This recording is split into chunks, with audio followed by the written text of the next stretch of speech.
My name is Barney Pratt. I am Supermassive Games Audio Director, and I'll be presenting a talk on some of the linear audio techniques that we've developed at Supermassive Games in our horror games. So it's an absolute pleasure to be here at GDC presenting, and a huge thanks to Kenny, Scott and Damien for both inviting me and their help in making this talk happen. Quick word about Supermassive Games. We're a BAFTA-winning independent game studio with a reputation for innovation in storytelling and VR, which makes us quite a unique studio. In fact, we had 2 launch titles for Sony's PSVR. We were founded in 2008, so we're into our 11th year now, and we're about 150 plus talented individuals. We're best known for Until Dawn, and we recently announced our multi-platform Dark Pictures anthology, the first game of which, Man of Medan, is coming out later this year. So adapting linear audio techniques to improve voyeurism and emotional engagement in horror games. What does the title mean?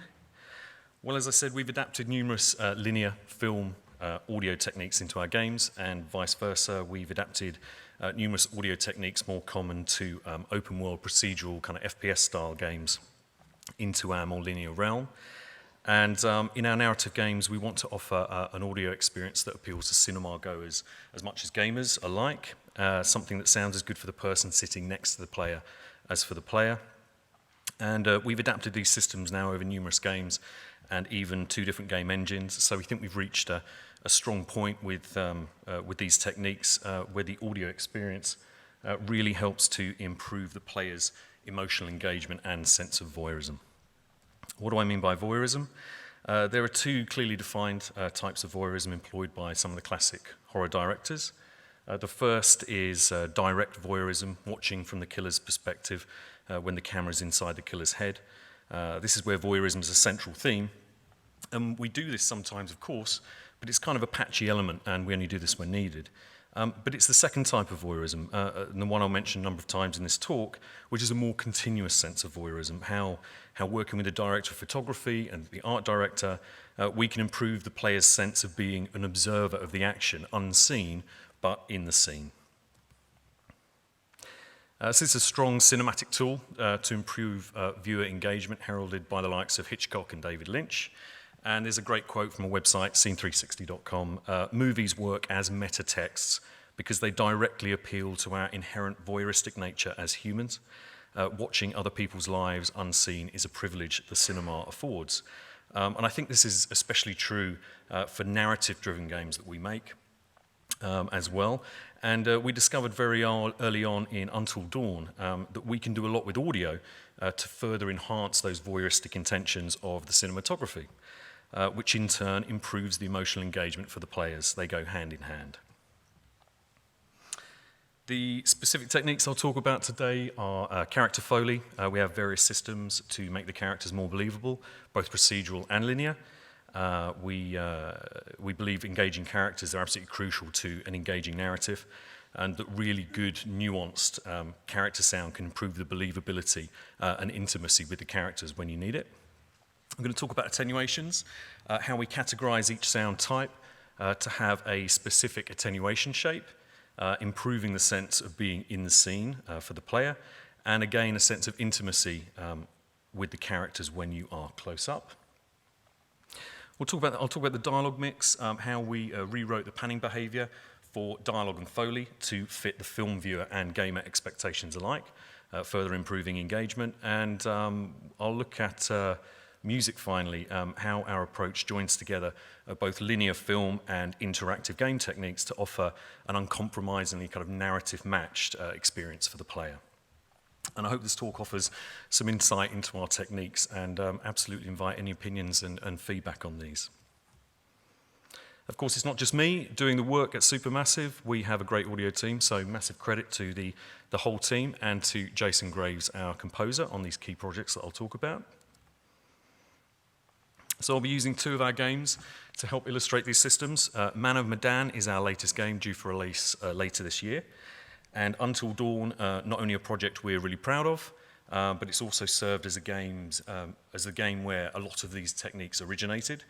And if anything doesn't come across clearly enough with the demonstrations, just grab me afterwards. Happy to play back any videos on headphones. That's totally fine. So Man of Medan is not released yet, so not a lot to say on its critical acclaim and feedback there. That's also why you won't see too many clips in this talk from Man of Medan, unfortunately, but all the theories translate perfectly. But a quick word on Until Dawn. We got 79% Metacritic, sold 2.5 million copies on a single platform. Until Dawn won numerous awards and nominations. We got BAFTA for Best Original IP, TIGA Best Action Adventure, NeoGAF's Horror Game of the Year 2015. But above all of these accolades, according to Life Rebooted on NeoGAF, we had the world's most amazing towel. And the towel will be making an appearance later. As a quick warning, there is some profanity and gore. It's hard to show anything of our games without that. So if you're easily offended, please feel free to leave now or stay and enjoy it. And I've kept spoilers to a minimum. So by way of introduction to Until Dawn and Man of Medan, here are two short trailers for the games.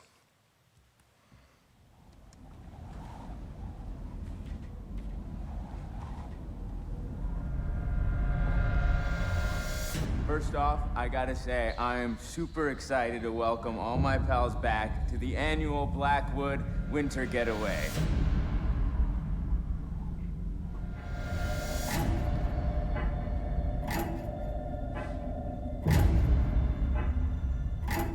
Let's make this one trip we will never forget.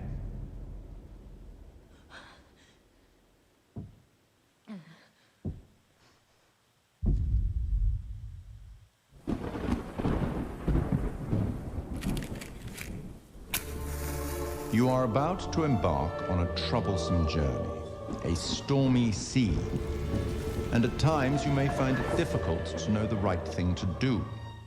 But you should understand that there is no right and there is no wrong. You see, we each make decisions according to our own moral compass, and then we have to live with those decisions or die by them. Lost at sea, you must uncover the root of a growing horror in order to escape an abhorrent evil and save the lives of 5 unfortunate stowaways. Success will depend entirely on the decisions that you make. Decisions made in haste, made with the heart instead of the head, or vice versa. Decisions that may take some time to reveal their repercussions. But there are repercussions. There are always repercussions.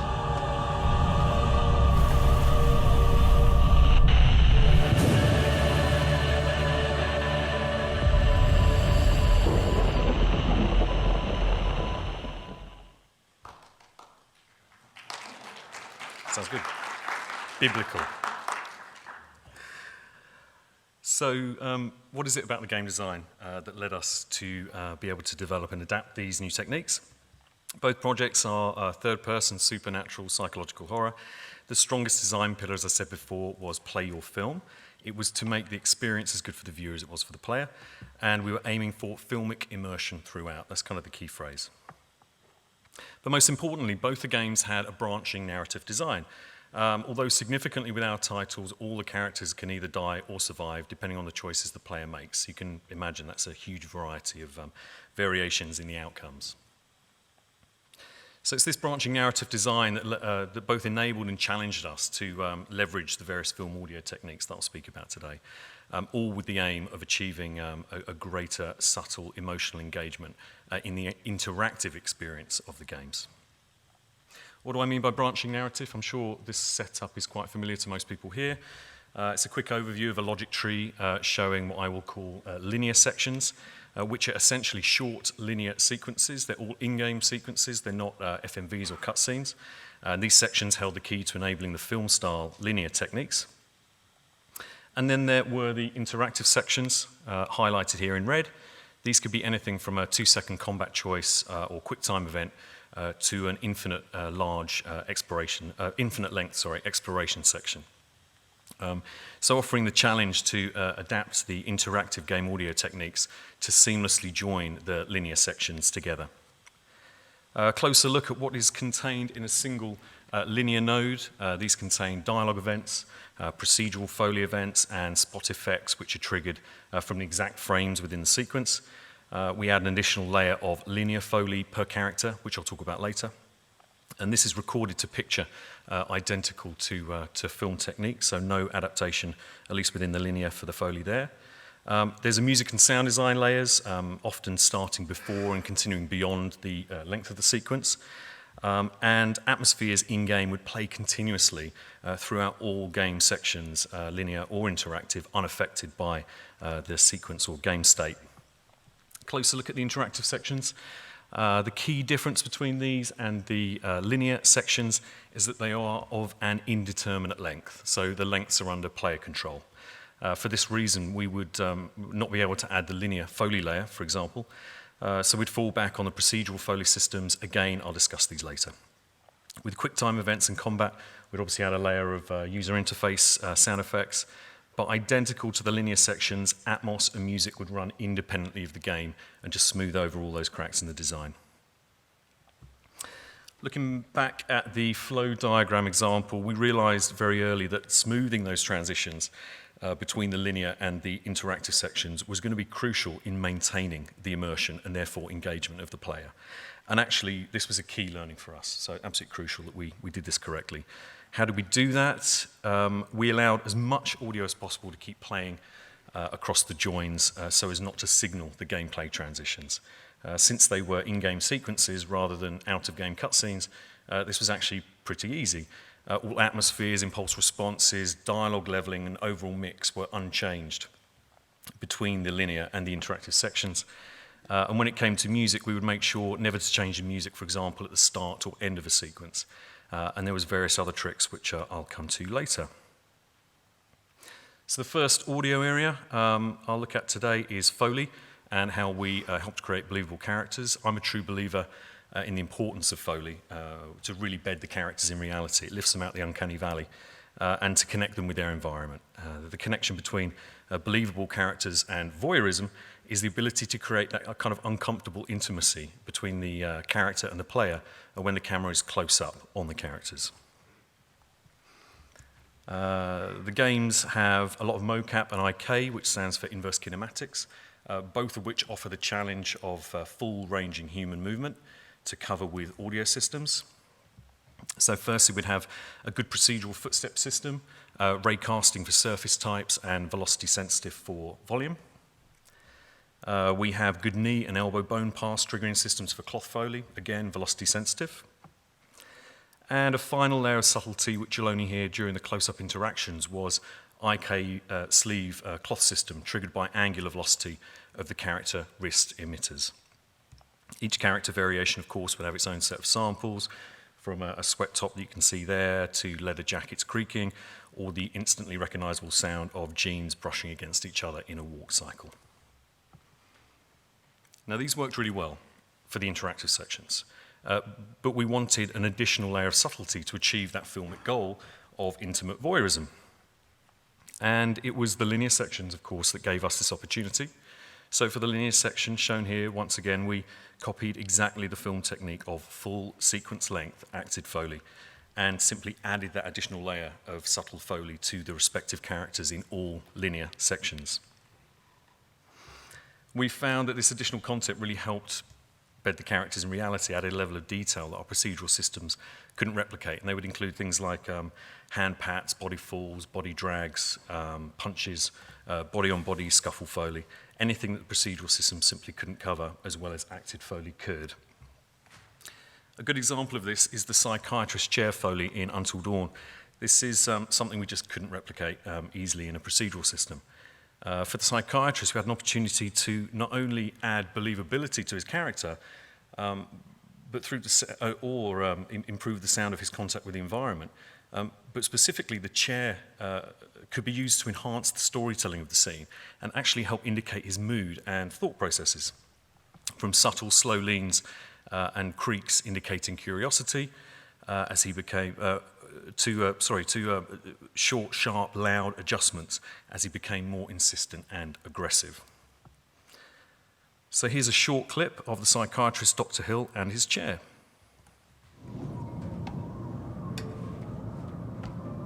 I would like to understand your feelings toward people who fear the dark. Do you share this fear?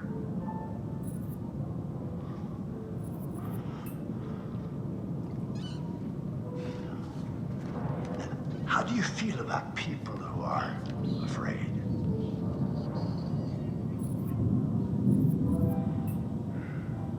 I see, well, Ashley has quite a fear of the dark. Do you feel bad for her? Indeed, that is apparent from the choices you made.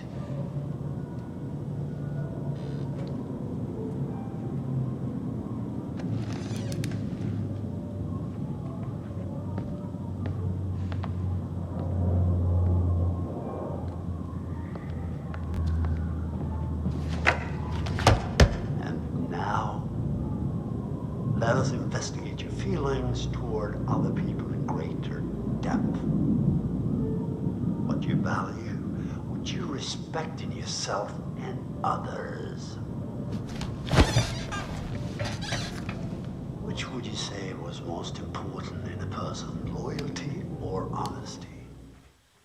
Hope everyone could hear that okay. So next subject, onto the aspect of the mix, which is really a key area for positively affecting the sense of voyeurism for the player. Attenuations of environmental and character sound. Now we do two clear things here. We allow the environment to be very present, putting the player into the environment and therefore into the scene. And we allow the characters to be more intimate close up, but without compromising the audibility far away. I have to confess, we didn't start with voyeurism in mind when we set this up, but when we reviewed it a couple of years ago, we realized why we like this technique, and we decided to keep it over other techniques we were discussing at the time, for example, an HDR audio system, for the reasons I'll explain here.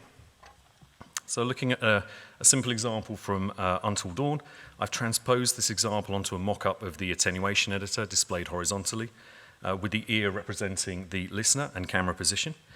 So the camera's in the bushes, watching two characters some distance away. Now we could simply ignore the sound of the bushes in order to clean up the mix, and this was another technique that we considered. Detaching the listener from the camera, moving the listener closer to the closer to the characters.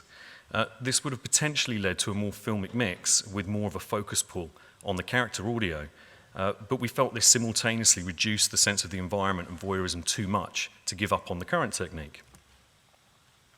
So placing the camera in the bushes implies the player is watching, hidden, and the audio needs to emphasize that feeling of being in the bushes. So the scratchy sounds of the foliage had a fast drop-off. You can see there is with a superimposed attenuation curve for them. So with the camera bedded in the bushes, the foliage is full volume. Dialogue and footsteps attenuate much more gradually, and although set to never go quiet due to the importance of the character sound, they have a clearly defined sense of distance using additional high-pass filter, low-pass filter, and reverb attenuation curves. Dialogue being more important drops off less quickly than the foots. And we also have a sidechain ducking setup that carves out space from the atmospheres in the mix for the higher priority sounds, the dialogue and the Foley. So the dialogue and Foley stand out even at distance, but leaving space for the foliage audio between those important sounds. Cloth, on the other hand, attenuates much more sharply than footsteps, which is kind of pseudo-natural. So at this distance, we couldn't hear the cloth detail at all. But when the camera cuts closer, the foliage now becomes inaudible, of course, and you start to get a more intimate sense of proximity to the characters as the cloth movements become increasingly audible. It's a subtle lift in detail as you move from distant to close in on the characters. And it's this intimacy that adds to the engagement with the characters, adding to that sense of voyeurism for the player. Here's a second example, this time from Man of Medan, replacing the foliage with a rat, starting with the sound of the rat and the running water of the environment close to the camera, and the characters distant. Following the same attenuation rules, only the camera, when the camera cuts close into the characters, you get the sense of close proximity and therefore intimacy. And a third example, slightly reversed here, where the potential killer is close to the camera. It's a bit hard to see there. So this time it's the sound of the killer Foley, the flexing of his leather glove close to the camera, that adds to being in the scene, close to the action, before cutting close up on character Sam, who is in the distance in this shot, and again following the same attenuation rules. So now I'll show those 3 clips so that you can hear the resulting effect in game. I don't think it would have been like as pretty. You know? And where's the bellboy when you need one?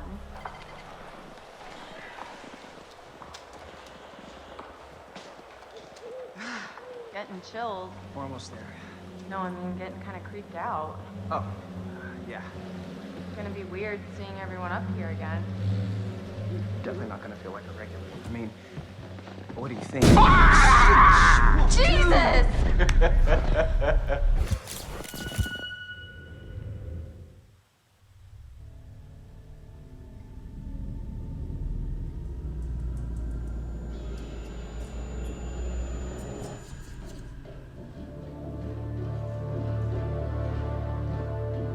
Where are you taking me? Now, why would I tell you?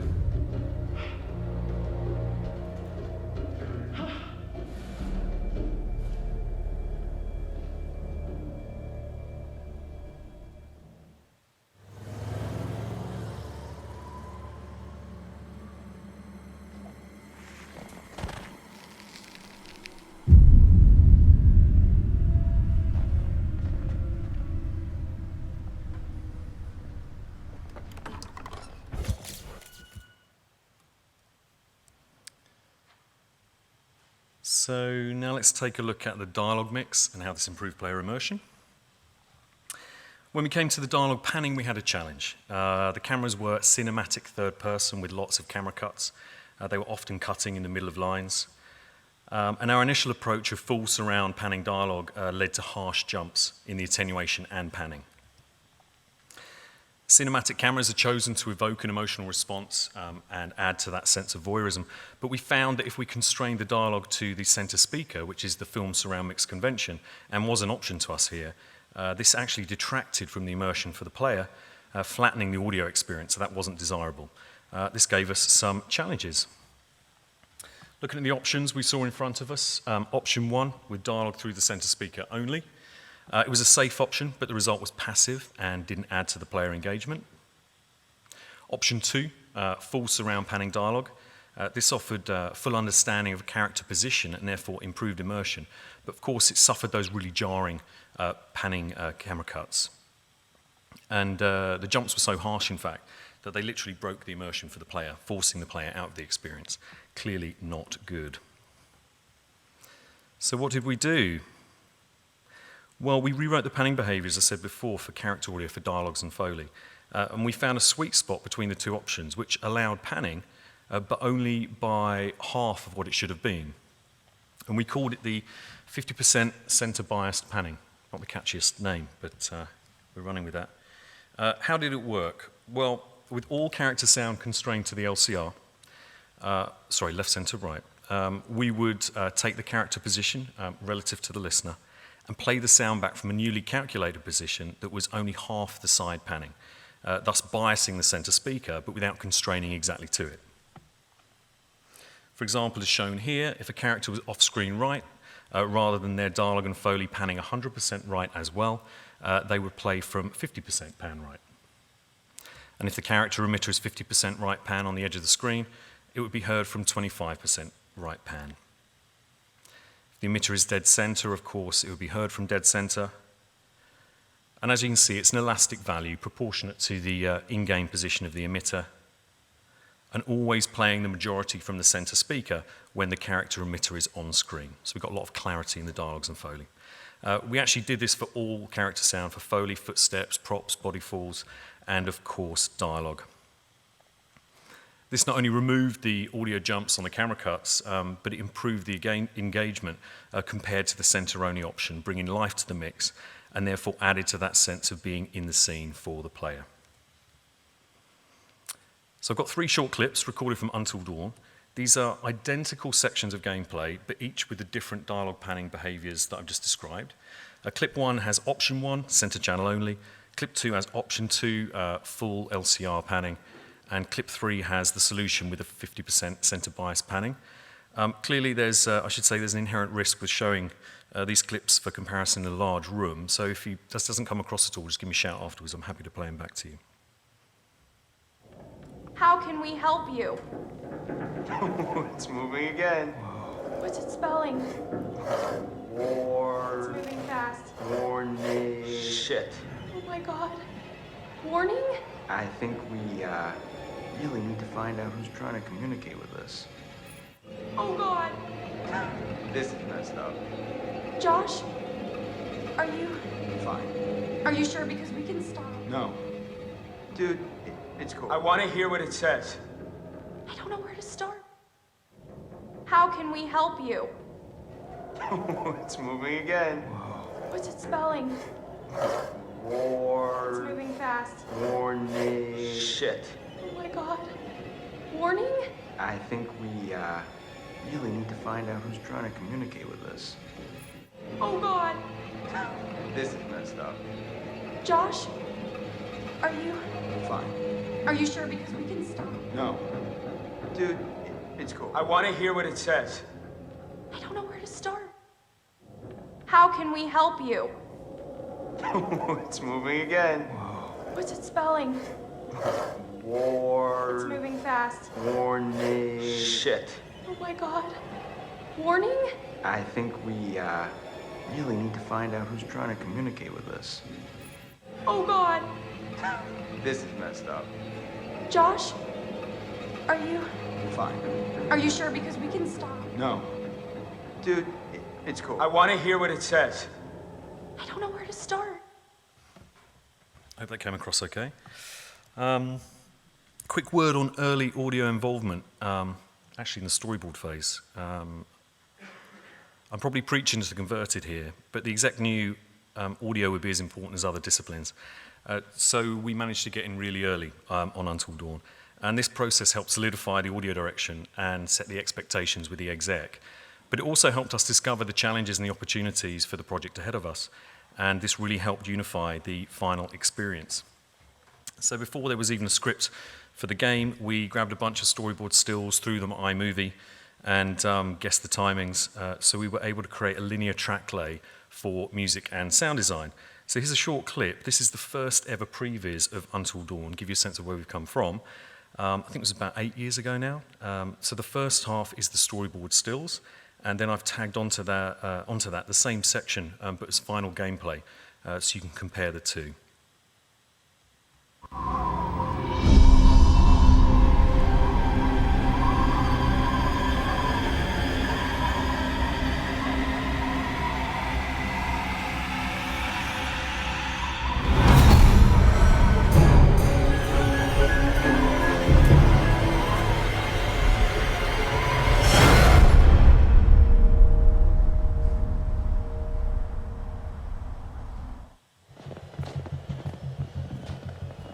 Jessica. Oh, come on. I totally promise I won't murder you when I... Oh! Oh my... No. That was so good! No! So now we come to music, which it must be said has very little to do with voyeurism, but everything to do with adapting linear music edit techniques to improve the player engagement. We had music cues delivered in very wide stems, which is true to the standard filmic approach, covering a multitude of aleatoric and thematic pieces. And we did this so that we had options to either completely rearrange pieces or even create completely new ones. One more extreme example of this rework was to subvert a certain love theme into a much darker version of the situation. This was the Chris and Ashley theme from Until Dawn. In the first meeting, the theme is light and romantic. Clearly, there's some chemistry between them, somewhat unrequited at that time. This evolves as they both become more aware of each other's feelings.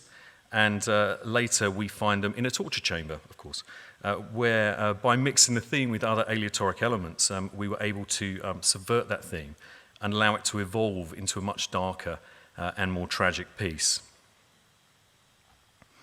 So this is classic film technique. You establish, you repeat, and then you subvert a character theme over the broader narrative arc. So before I talk more about the overall integration approach for music, I'll show a clip of 2 scenes showing Chris and Ashley midway through their thematic journey and then ending in the torture chamber. Ashley, I understand, okay? I'm really freaked out too, but if Sam's down there all alone with a maniac and we leave, we're basically killing her ourselves.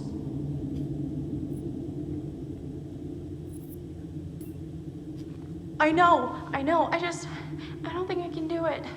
Yeah, it's not looking good, huh? I'm really scared, Chris. I'm scared too, but I got your back, okay? As long as you got mine. I do.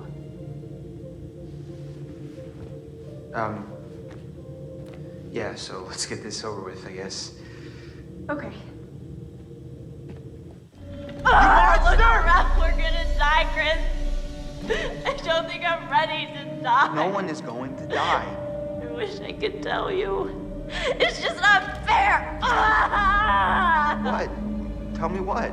It's too late. Chris, what's the point? Stop it, just say. We're always talking around it. And now, we've wasted everything. Ashley, none of it was wasted. What do you mean? Every second that I spent with you was the only thing I ever wanted to do with my time. What are you saying, Chris? Sorry, I should have told you how I felt. Chris. Ashley, I swear when we get out of this... Oh, God! No! Ashley, I'll get you out of this! I won't let you die!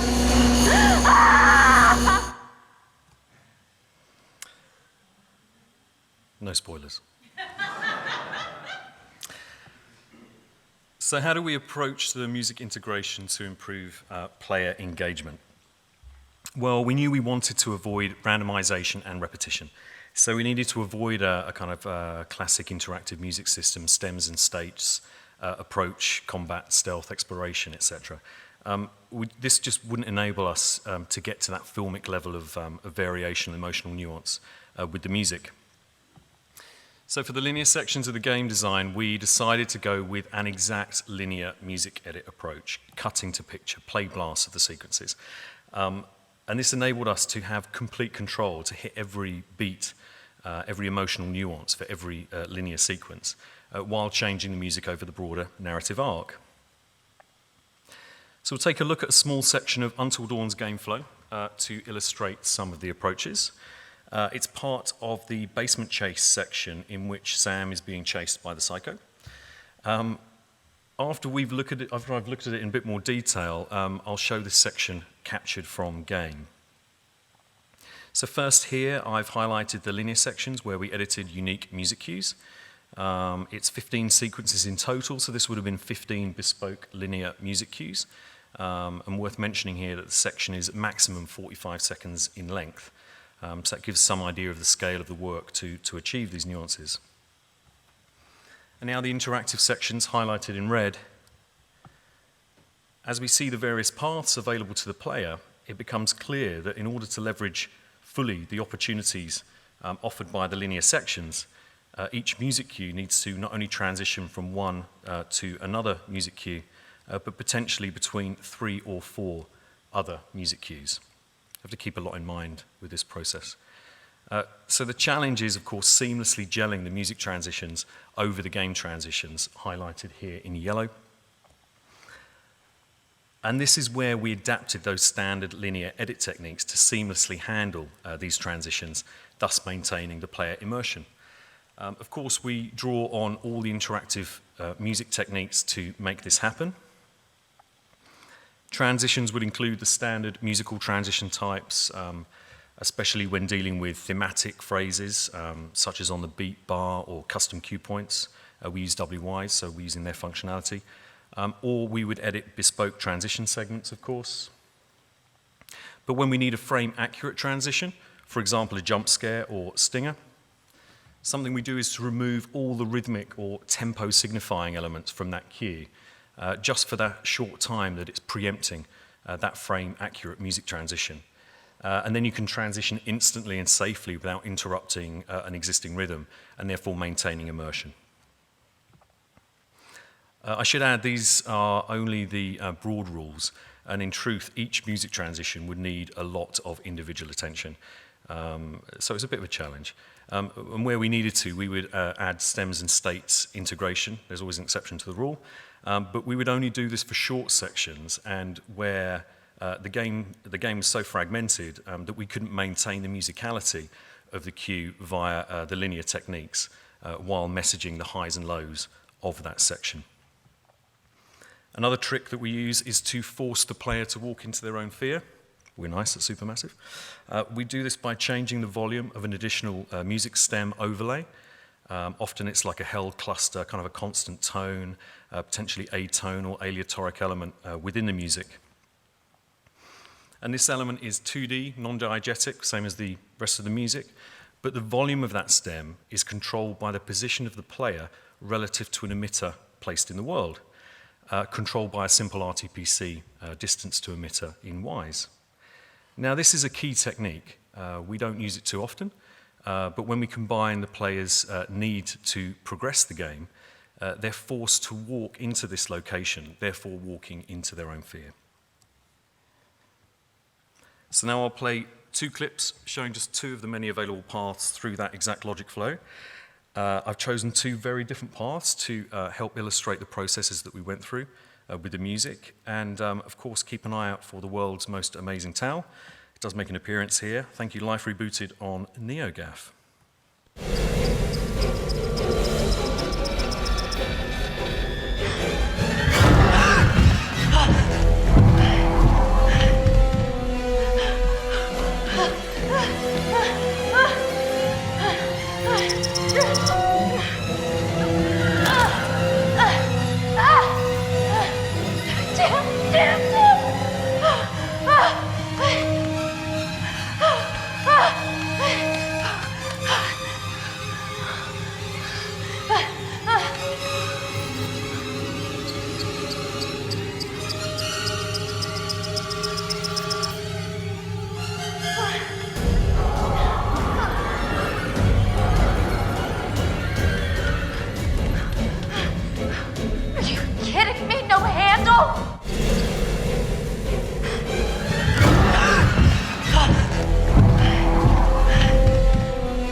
Sam, why are you hiding? Sam, why prolong the inevitable?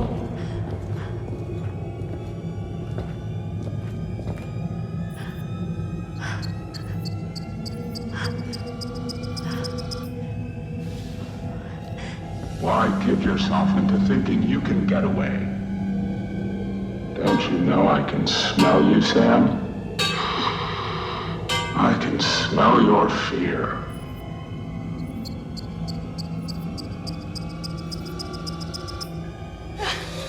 Run! Yes, run! I think in that last clip I broke one of my own rules, actually. But So we did a lot with the scares, of course. We did a lot with the mix with scares, as you'd expect in with film as well, reducing the volume before a jump scare, for example. But some of the best lessons that we learned for scaring people, for scare tactics, came around patterns and player expectations. Firstly, variety in the audio elements that make the scares are absolutely vital, is absolutely vital. Players fatigue very quickly to single-held emotional tones. For example, a looping gliss, we can do infinite risers, but we don't want to tire the player to some of the tools we later rely on.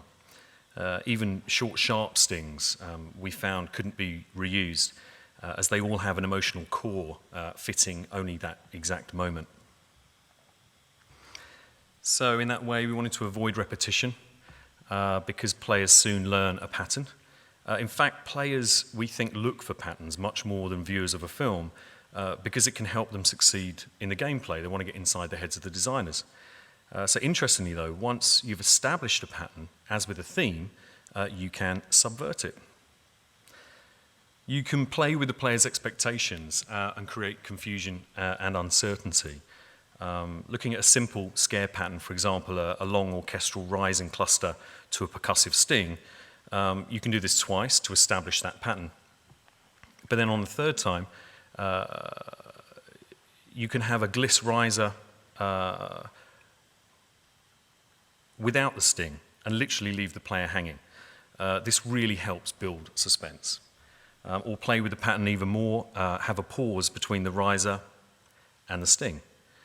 In the end, the player won't know which combination is coming next, and this will add to their uncertainty and engagement. So the last clip for the talk is an outro montage where you can see some of these techniques coming together in gameplay.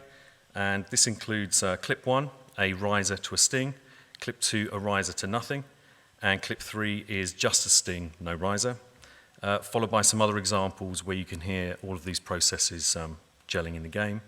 And again, this does include profanity and gore, so be warned.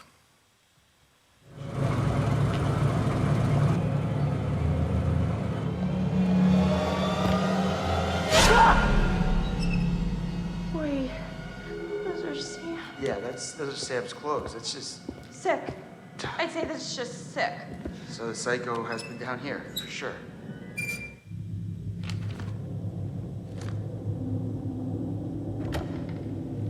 What was that? Came from down there.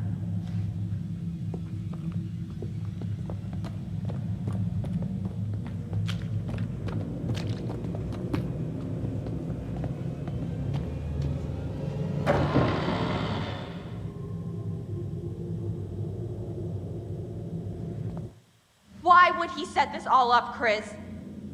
He's trying to tell us that he's gonna come after us all, too. Yikes!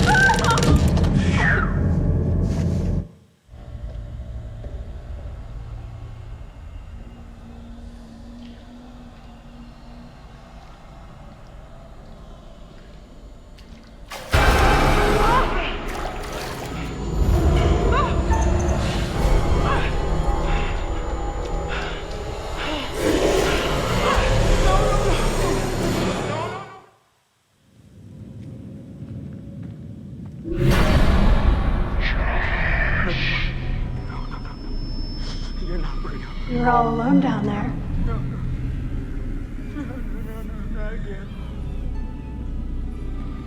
All alone. But you're with us now. Family.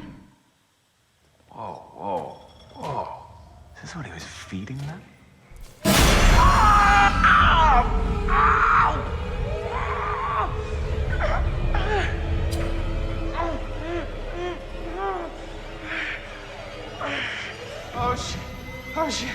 Oh shit. Fuck!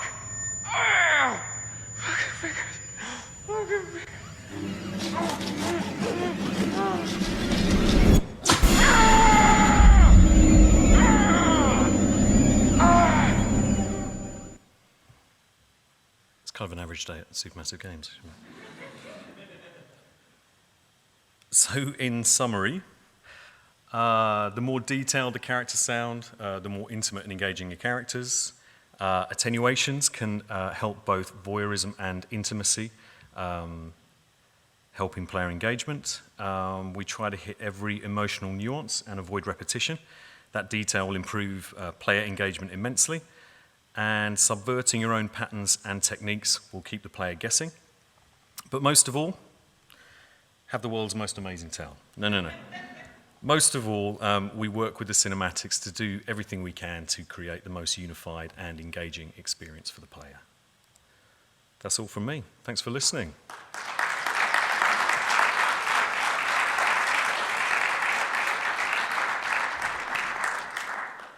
We've got time for questions. Does anybody have any questions?